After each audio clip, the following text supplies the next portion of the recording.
are now in Highlands Insider. I'm Larissa Williams, your host, and I am joined here today with John Rose, and we have a lot of things to talk about. We are here for our first live audience at Ralph's Donut Shop, a place that has traditionally been wonderful for this community, where lots of things are discussed over coffee and donuts. And I want to thank you today for joining us. Thank you for having us. This is an old hangout of mine as a kid growing up here in Cookeville.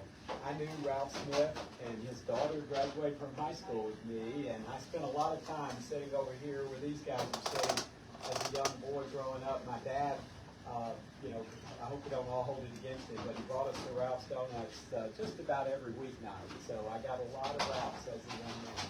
Well, you are no stranger to this area, and for those that are joining us, we are here with John Rose, candidate for governor, and we are here with a live studio audience. So we want to say thank you to everyone.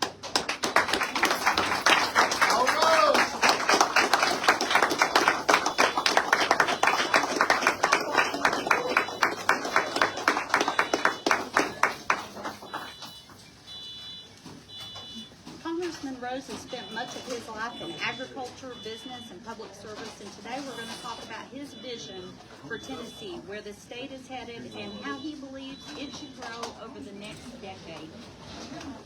The question today will be conducted by Highlands Insider, so we can keep things moving and have a chance to hear directly from Congressman Rose. And the first question I thought before Ralph, I can see you picked a butter twist. Would that be your first choice? It's not even close. This is my first choice, and I've tried to get Chelsea and my boys, and I think I've got them coming around on the butter twist. I think I've almost got them convinced of that. This was my dad's favorite as well, and we always enjoyed being here at about 10 o'clock at night. Derek, on school nights, very often, before the evening news started, we would come to Ralph's, and so I went to bed most nights with a butter twist and a Mountain Dew as my last thing before I went to bed. I noticed you wanted the Mountain Dew as soon as you got here. So. Right. I did have to switch to diet at some point along the way. Years of too many Mountain Dews took its toll, but still enjoy the donut. Well, we didn't have to worry about switching coffee because I said mine has the lipstick, so we don't get stuff. Let's jump right into Tennessee politics and direction. So I thought I would start with you served in Congress and spent much of your life in agriculture and business.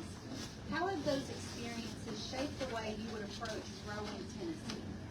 Well, so we need to. And governing Tennessee. Sure, it's been a great honor and privilege that the people of Tennessee and the 6th District have given us to represent them in the Congress.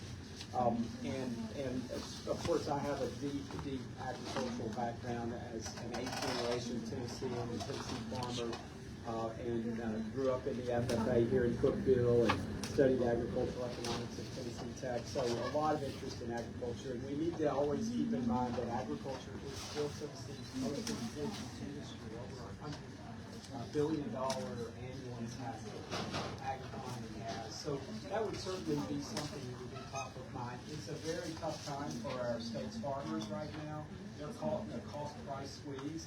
They experienced all the inflation of the Biden administration years in terms of the inputs that they have to buy for farming, and then the prices of their commodities have gone down dramatically because, again, the Biden administration failed to open markets and keep markets open for our agricultural products. So one of the things that I would focus on if I get the opportunity to be Tennessee's next governor is finding ways to help improve farm income, finding ways to help encourage farmers to take the raw commodities they produce and turn them into value-added products that Tennesseans and people around the country and indeed around the world would like to produce.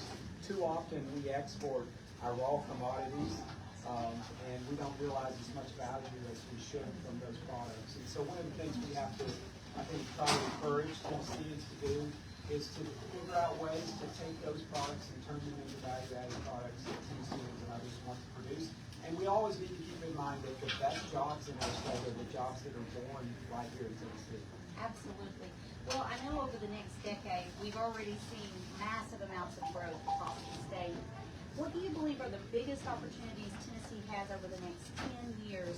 And which opportunities do you think state leadership is currently underestimating?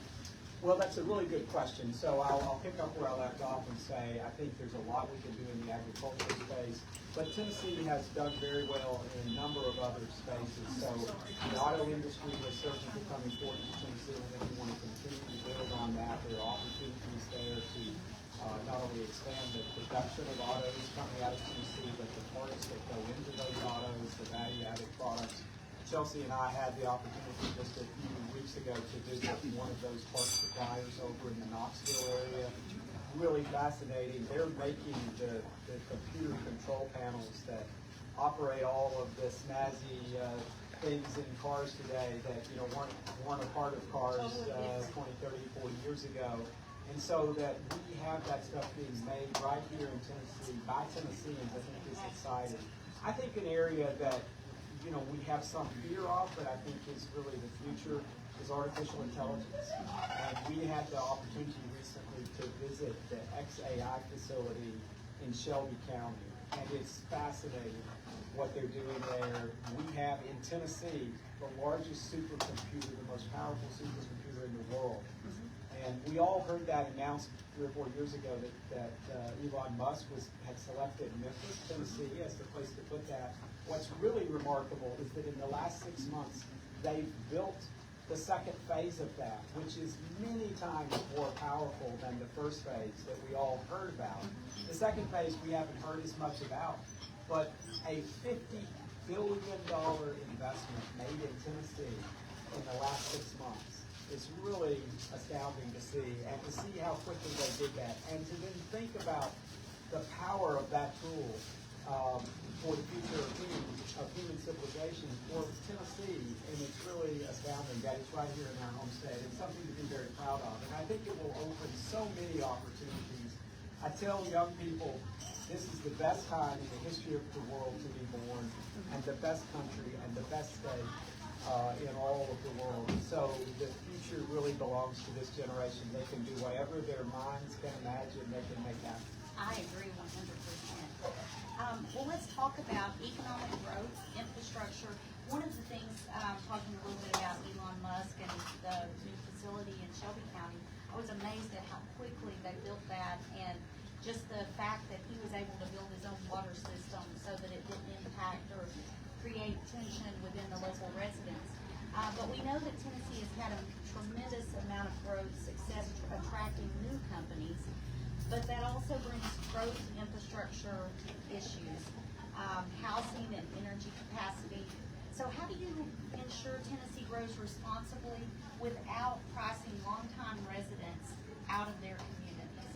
Very good question, and I think one of the toughest issues that we face, frankly. I don't think that's an easy one. There's some things that government can look at, or as a leader I can look at and say, there's an obvious answer to that. This one's tougher because I think we have to balance conflicting values and goals that we have. So we don't want Tennessee not to grow and advance, and we don't want these opportunities to pass us by, but we also can't afford to just blindly pursue them and not be thinking about how is this going to impact the long term for our state? How does it impact native Tennesseans? We've built a really good mousetrap here in Tennessee, right? So we have low taxes and low debt and low regulations, and we're hospitable people, and people want to move to our state. But the more of them that move here, the harder it is for some of us who've been here a long time to make ends meet, to find a house, to afford to live in our own state. And so we have to balance those things, and I think that means some tough decisions as we move forward about do we want to continue to attract as many people as we are, as fast as we are, and can we moderate that growth and yet still move forward? So I think those are some of the choices that we have to make as a state. Again, we don't want to, I don't want to be John Dutton. I don't want to be the guy, I don't want to be the wall against which progress bashes and can't get past, because we want progress. And I know as a small business owner, building a business, we're not growing dimes. So we want our state to continue to grow, and we just got to be very thoughtful about it. And that's why Chelsea and I have been traveling across the state, listening people. I had another reporter ask me this past week on Monday. She said, "Why did you get into the race so far out ahead of time? And when the real crux of this race doesn't start until April, May, June of this year." And I said, because I wanted to hear from Tennesseans, and that takes time to do it right. And so we've been having those conversations with people, as politicians like to say, from Mountain City to Memphis. And we've been on all 95 counties, and we've heard what Tennesseans want for the future of this state, and we hear those concerns, and then we have to continue that conversation as we craft policies that balance that growth and make sure that Tennesseans have a place to live in the future of their state. Well, I think that you all have made it from one end of the state to the other. Every time I look at social media, I see that you're somewhere else in another meeting. I don't know how you guys keep up with all the things, and your children as well. You all have 2 boys. So how is that balancing act when you have family and you have the campaign trail? Well, that's always tough, and Chelsea, she may want to speak to that. I mean, I couldn't do this without her, and I think everyone in this room and everyone who I talk with understands that, and anyone who's had a great marriage knows how important that relationship is. And we're blessed to have 2 wonderful little boys, Guy, who is 8, and Sam, who's about to turn 5. In fact, Chelsea's been planning that birthday party here in recent days, and they've been champs. Frankly, and Chelsea, of course, is my best supporter, and you know, always coming up with things that I should talk about and say that you know, reveal who we are as people and the humanity that we experience in our lives every day, and so it is a balance though, and sometimes you have to just say we've done all we can do, and we need to go home and play chase at home and get our toys out. And yesterday I got up and I was going to West Tennessee for an event that was pretty early, and I got ready and I came out of our bedroom and all the lights in the house were on. It was 5:30 in the morning and I was like, "Did we leave the lights on?" And I round the corner going into our kitchen, and there are Guy and Sam sitting at our kitchen counter, and they had every bit of Play-Doh that we own out on the counter, and all the molds. And they both looked up with just bright-eyed and chipper and said, "Look, Daddy." And of course, you know, I'm thinking, "Oh my God." And so, you know, the first reaction is, "This is not good. Mom's not going to be happy." And my next reaction, though, is how blessed I am to have 2 such wonderful boys, and that they're so happy playing with each other, and that they got up, they were ready to go, and up and out at it early. That's awesome. Well, speaking of family, you know, my great-grandmother was a family farmer, tobacco and cattle. She raised her family with that. And we know that our family farmers are facing extreme cost measures, land pressures, lots of different things. What should the state do to protect the family farms while still encouraging economic growth? Well, again, it's one of those tough questions because it brings kind of 2 conflicting values again that we have as Tennesseans. So we so much value our farmland, and today I think Tennesseans generally are aware, if you're paying attention, we're losing 10 acres of farmland every hour. So in the space of the time we're talking today, we're going to lose 10 acres of land. And that's not sustainable, and it doesn't lead us to the future that we want, where we are preserving this valuable landscape that we have in Tennessee, and these wonderful farms, and the opportunity to produce the food and fiber that we need for the future.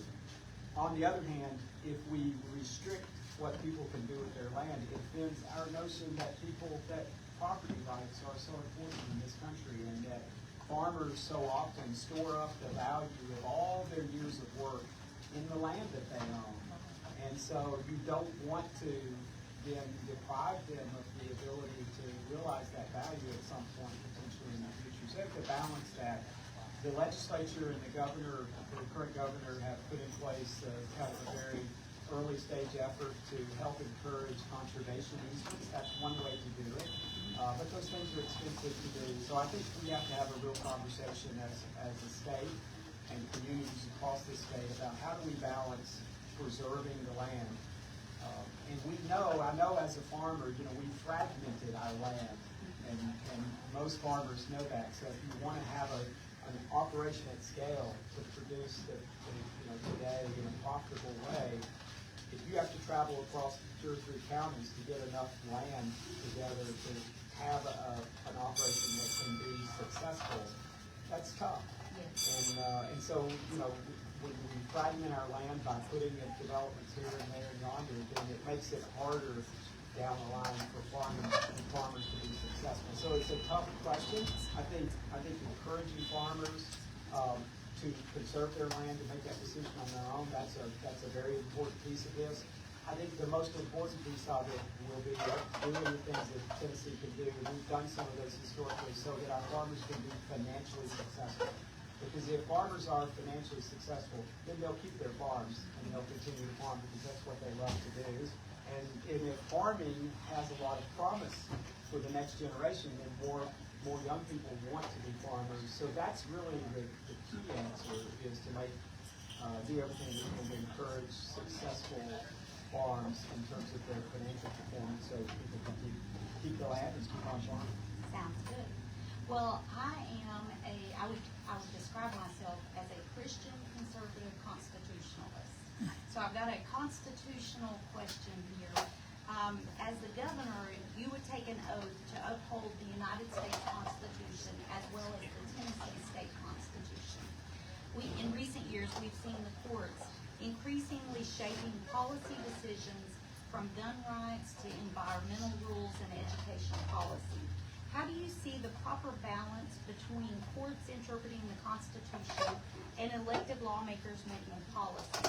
Are there circumstances where you believe a governor has a duty to push back on federal policies if they conflict with constitutional principles? Well, I'll start at the end there and say absolutely. I think we saw that in the preceding presidential administration, where the federal government was trying to exceed its natural boundaries. When the founders, the framers of the Constitution, put in place this wonderful experiment of our republic, they were very deeply fearful of a large, overbearing federal government. They just spent the better part of 10, 15, 20 years freeing themselves from tyranny. And so the last thing they wanted to do was recreate that. So that's why they struggled so in trying to find the right balance. And so I think if they were around today, they'd be pretty happy, in my view, with the way Congress works. They wanted us to be tied in knots, and they did a pretty good job of doing that, I think. It's amazing when you think about how they put that together at their young ages. Yes, and so I think if they saw that, they'd be pretty happy. I think the things they'd be unhappy about is the degree to which Congress has delegated away its authority to the executive branch, empowering the executive to do things that they would not have imagined the executive could do. And I think Congress is in the early stages of reclaiming that power.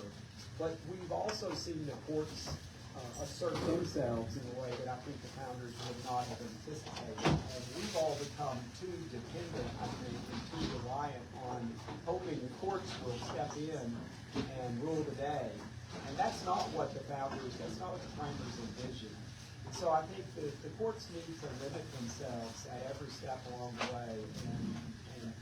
And we should see the legislative branch be, they wanted equal branches, but I think the legislative branch is the place where the people's voice is most directly heard. And I think that's what the framers would want. And so I think we need to select jurists going forward that will be as limited as possible, and when they stick their nose into the business of the people. And we've seen that, with things like marriage, where the Supreme Court of this country overruled states across the country and said, we're going to change the definition of marriage. Even California, they overruled on this issue. And so I think that's an example.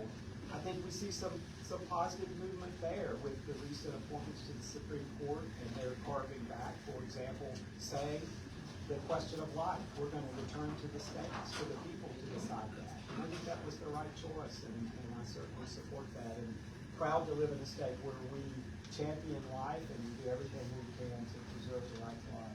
I agree. Well, let's talk about public safety. Public safety continues to be a concern for many Tennesseans.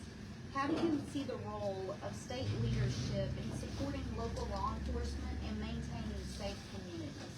Oh, well, it's critical, and I think that my good friend Eddie Ferris, who's sitting over here next to us, we've been friends for a long time, and he is a valued and trusted friend and advisor on these sorts of issues.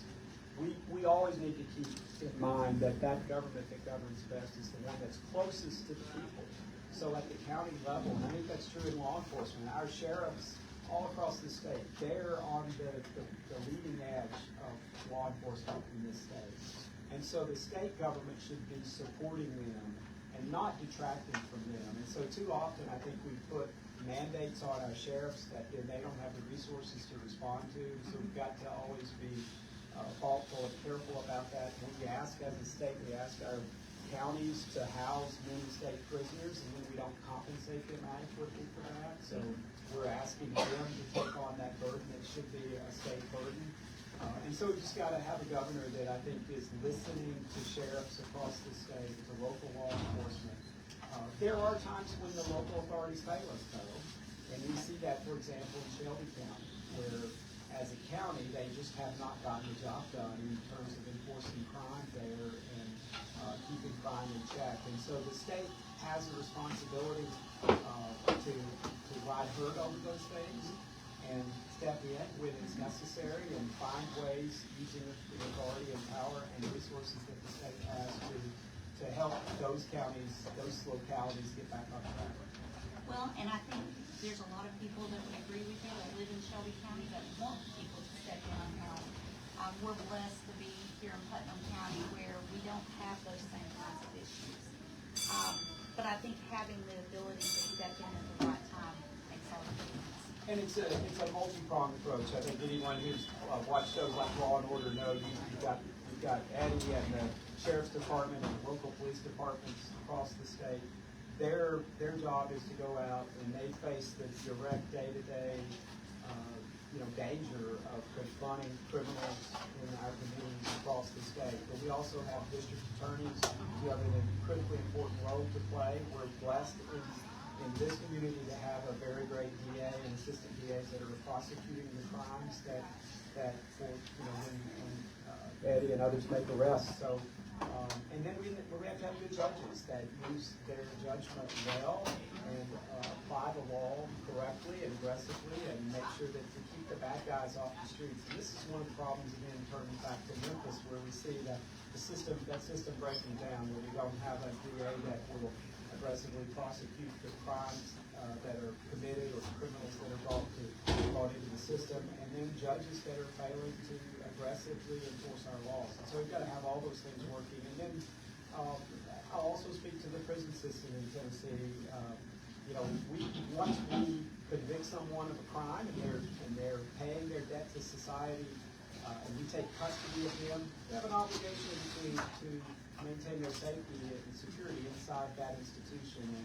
And sometimes our state has failed to live up to that obligation. So we've got to do that. And we also need to remember that many of those criminals, most of them, they're going to serve their sentence, they're going to pay their debt to society and come back out, and we've got to make sure they're ready to be productive members of society when they come back out of the system. Well, let's transition into education. I know a lot of parents want to make sure that they're investing in the education, investing in real opportunities. We also have school choice, different things that have came up over the past year or 2 years. What changes, if any, do you believe Tennessee needs in its education system to better prepare students for the workforce and higher education? Again, a very good question, and it's the number one issue as I visit with Tennesseans across the state. People are concerned about the quality of education, the outcomes that we're getting for their children and for Tennessee kids. And the place that I started this, and I'm a product of public schools, and Chelsea is a product of public schools, and we're so committed to that. Our kids are going to attend public schools. Our attending guy is second grade in Smith County now, and Sam will be a kindergartner this coming year. And we've been very pleased with the quality of the education that we see our sons getting. And so for our state, we need to remember that whatever else we do, close to 90% of our kids are going to graduate from a public school. And so we've got to get the results in the public school system that we need in Tennessee. If we're not, we're failing. Now, having said that, there are parents who find themselves in situations where they're not comfortable with the quality of the local school district that they have, and they want options. And so I'm certainly in support of trying to give parents as many options as possible. So in this campaign, we visited public charter schools that are public schools, but a little bit different from the classic public school, and I think there's a place for those kinds of schools to exist. We've also visited private and parochial schools, and many times those provide the answers for Tennessee families. So we support there being those choices, and we want to be sure that when Tennesseans of whatever economic means face this question, that they have a realistic opportunity to get their kids into a winning school situation. So, we'll certainly approach that. One of the commitments that I've made is that if the people of Tennessee elect me or hire me to be their next governor, we'll have a commissioner of education who has spent time teaching in a Tennessee public school. And I think that's important. My mom was a teacher. My sister Cindy was a teacher. Her husband Steve was a teacher. So I have a lot of familiarity with that. And I think it is important in whatever endeavor in life. You want the people who are called on to lead to be folks who understand what it's like to be in the trenches.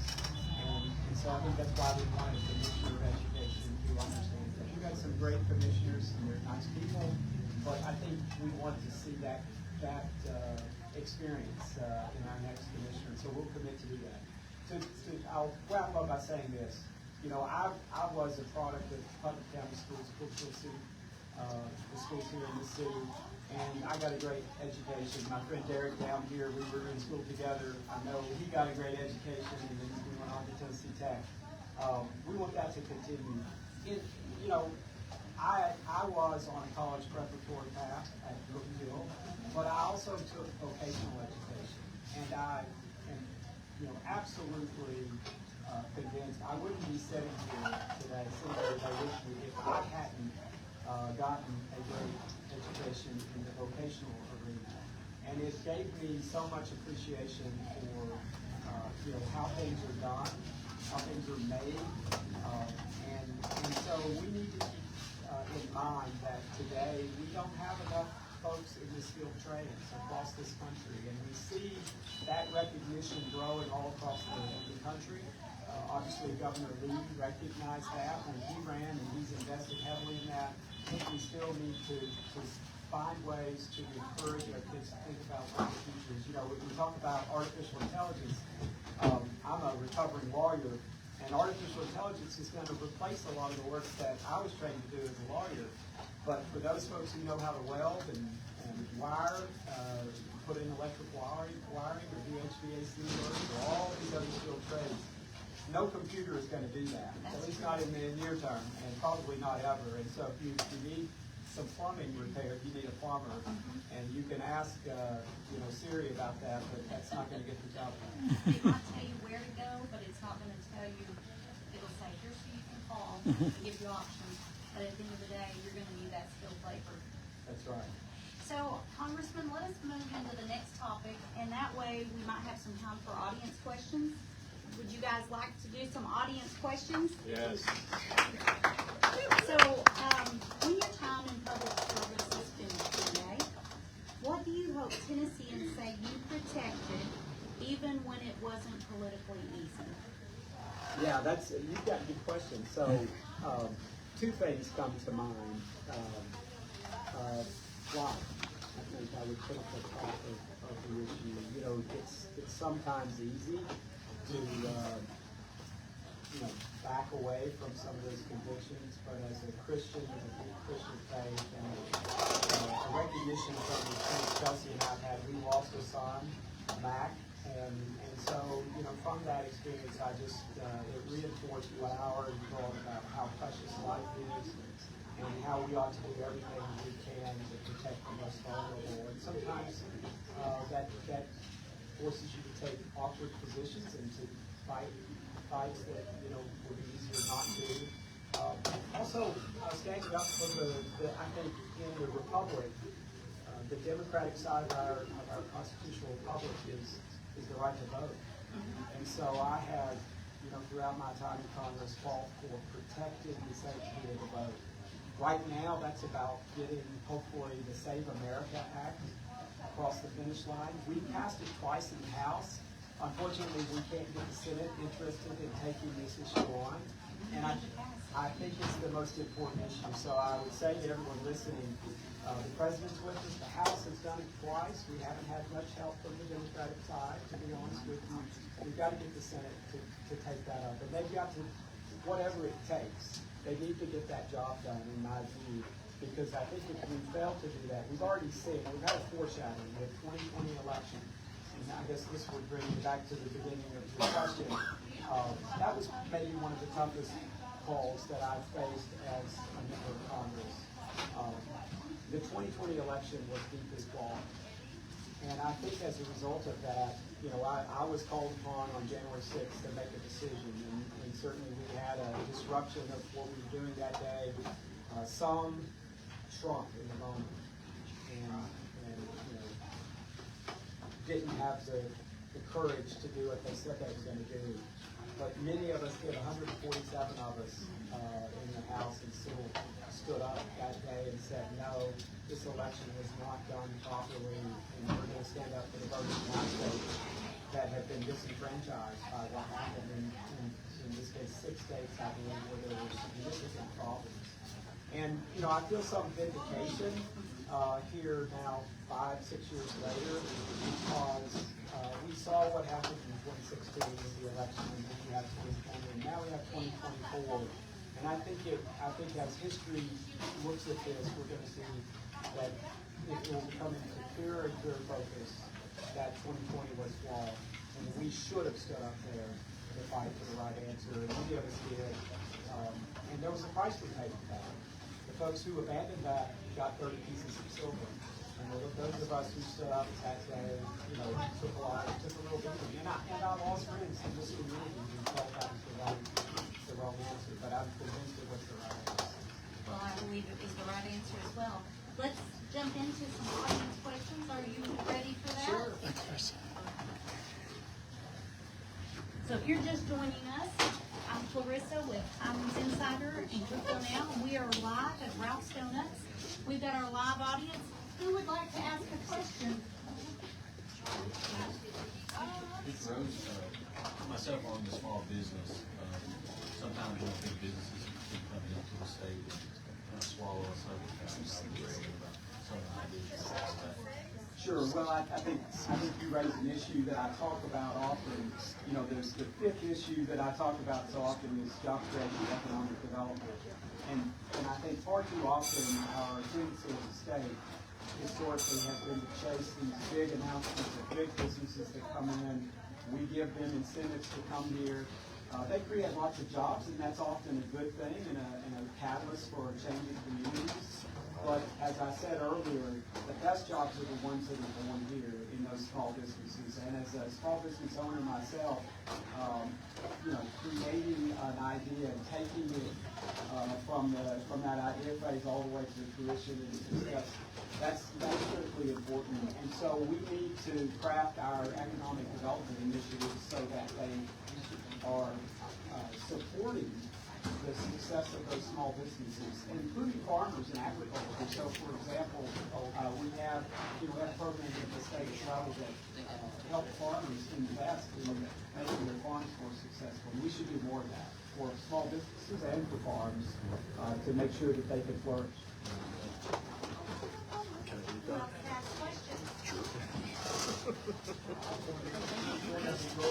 Very well. I like that shade of lipstick. Well, so we see this all across the state, right? Too often the road to the future is filled with potholes or not wide enough or able to take the load of the traffic. This is again one of those really tough problems because this is not cheap to fix. This is a big challenge for our state. Some of the data that you see out will say that we're about 40 billion behind.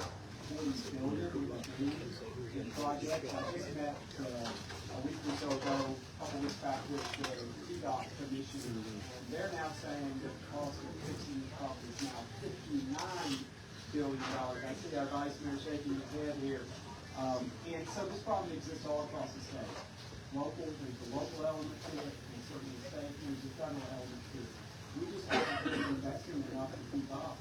And the legislature has stepped up in the last 3 or 4 years, and they've put more resources in. I think this is one of those things, again, where we have to have a conversation as a state. We have to decide what is the level of resources and where are we going to get those resources.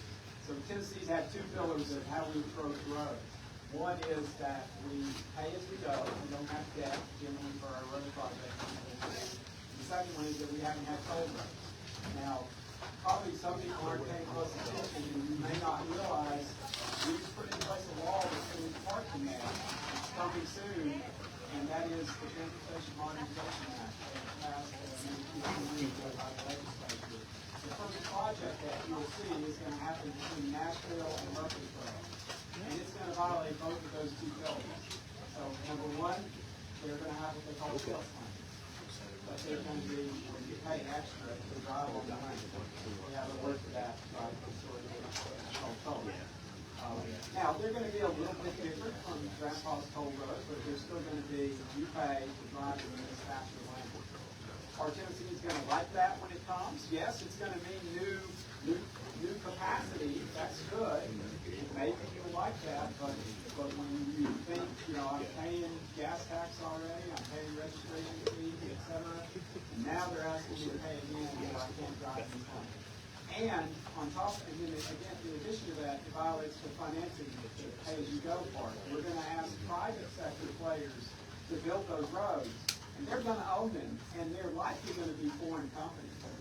So think about that. We really want the Spanish to own Interstate 24 for 50 years.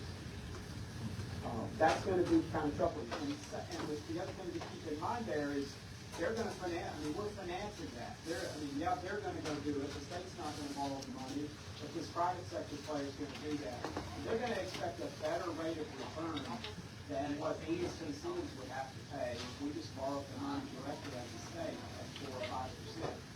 The cost, the financing cost of those roads to the private sector is going to be 12 or 15%. And we're all going to pay that. There are really only 2 ways to pay for roads. It comes down to it. One is you pay a tax or a fee based on your use of the roads. Today we pay fuel tax, registration fees, taxes on new cars, taxes on tires, things like that. Those could be directed that are kind of track your use of the roads. The second way is to tax other stuff, like donuts, and then use that money to pay the roads. But at the end of the day, we pay for them. And so we've got to have a conversation of how much do we want to solve, how much are we willing to spend to solve this problem. Yes, we haven't been keeping up. And so if we want to keep up on that, we're going to have to invest in it.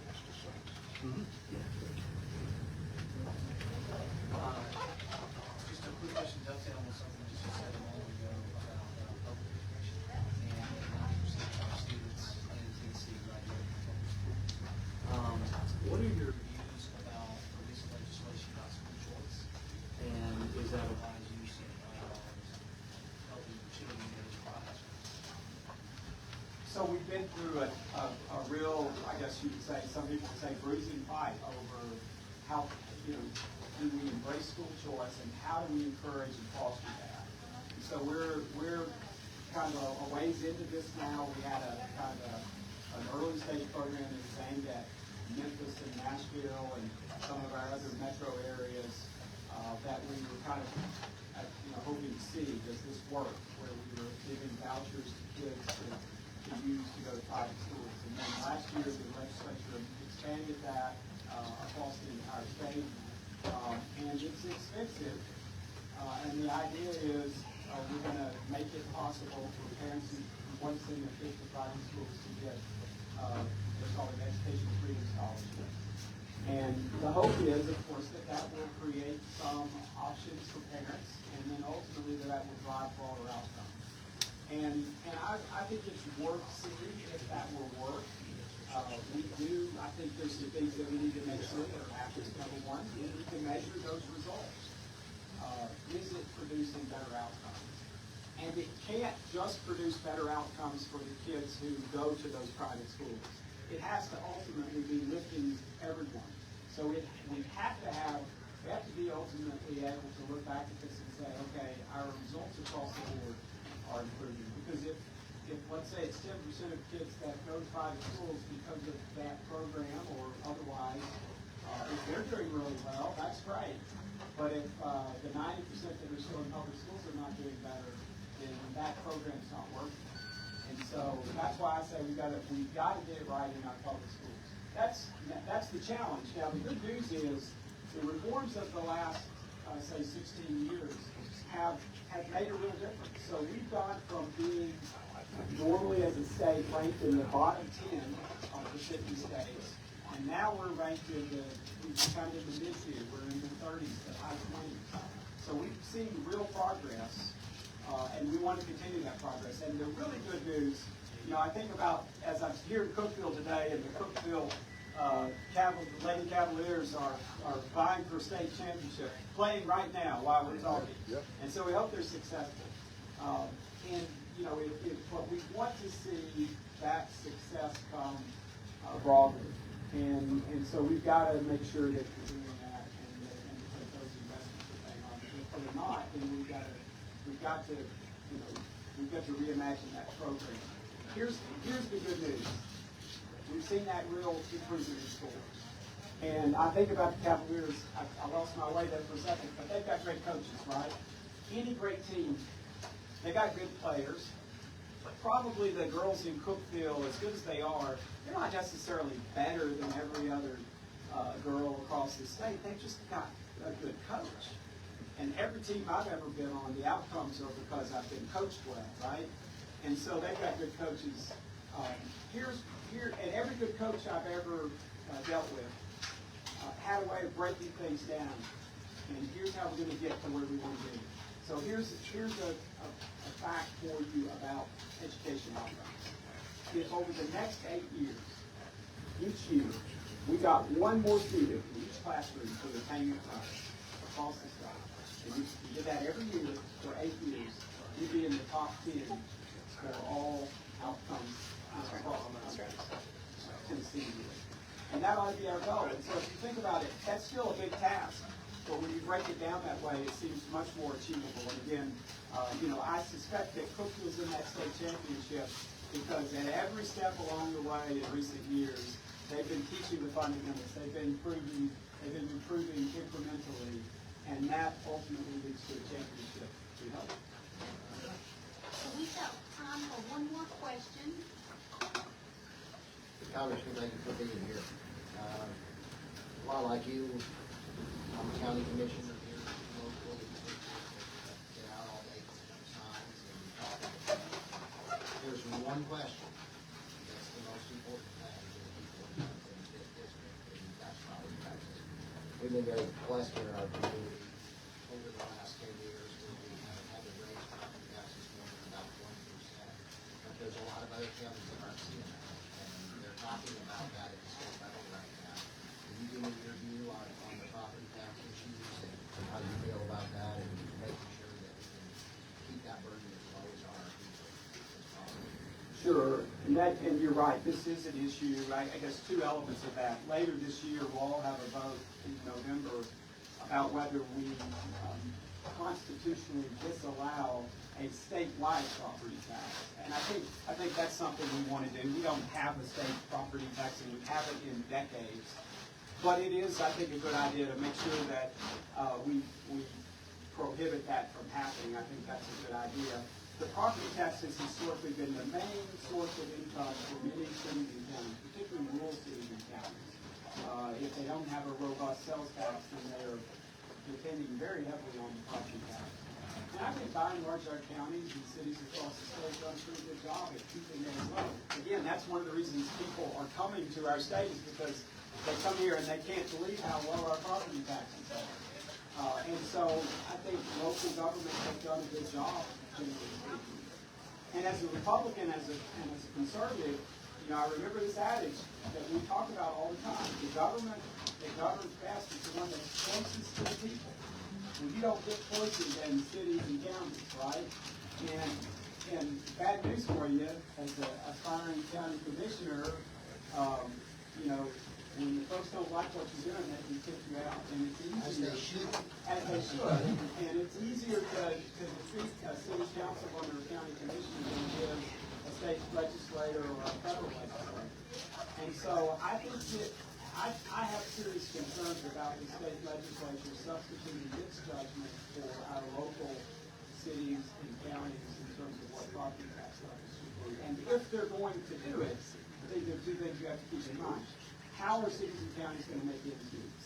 If the state legislature tells them you're capped, then I think that raises some serious questions about how do cities and counties cope with, in many cases, mandates that they're given. And Sheriff Ferris can tell us about that. You know about some of those mandates.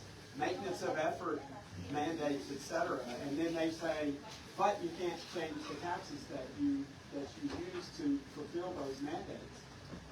So there's that to be concerned about. And then there's this reality, which is if the state legislature says you can only increase the property tax, and I think the current proposal is this, 2% a year, and maybe 6% over 3 years. And if you don't do it, then you can't go back and pick it up. And the only way you can go outside those limits is to get a vote of the people, which is very tough.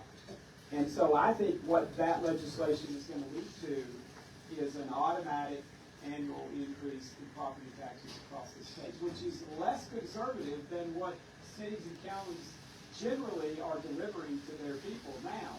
So, you know, as we think about this, I think you've got to keep that in mind. There's an old political adage that it's easier to tell a simple lie than it is to explain a complicated truth. And if you look at the polling data right now, some people would say, hey, the people of Tennessee are in favor of property tax limits. That's true. I mean, I suspect if I said, how many in here would like to see property taxes not go up? I mean, ask that question, and every hand will go up. But if I say, how many of you want your property taxes to go up every year, 2%? No hands go up. And then I get in trouble because we're having to raise taxes. And the state's making us do it, so I'm glad to hear you say that. Yeah, so we believe it needs to stay here locally. I think Let so. us manage our own finances. Thank you. Thank you for joining us, Congressman Rose. I'll give you the final word before I close this out. If there's anything you'd like to share with our audience online or. Sure. Well, thanks, first of all, to Highlands Insider. Thank you for the opportunity to visit with your audience today. You know, it's been the greatest honor and privilege of my life to represent Tennesseans. I'm coming home because I think the founders and framers wanted a citizen legislature, but I think I've got some service left in me. And I think the experiences I've had of building businesses, of managing my farm, of leading people in organizations, I think they give me the skills that would allow me to be an effective governor for Tennessee. And so I ask for your vote, and I hope I'll have an opportunity to earn your vote in the days ahead. Thank you.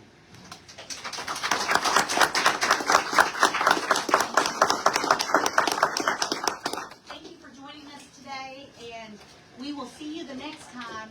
Remember to be a light, be bright, and be bold. And thank you to Ralph's Donuts for letting us use this facility today. If you haven't had your butter twist, tongue twister, come out, grab a donut, and have a great day. Thank you.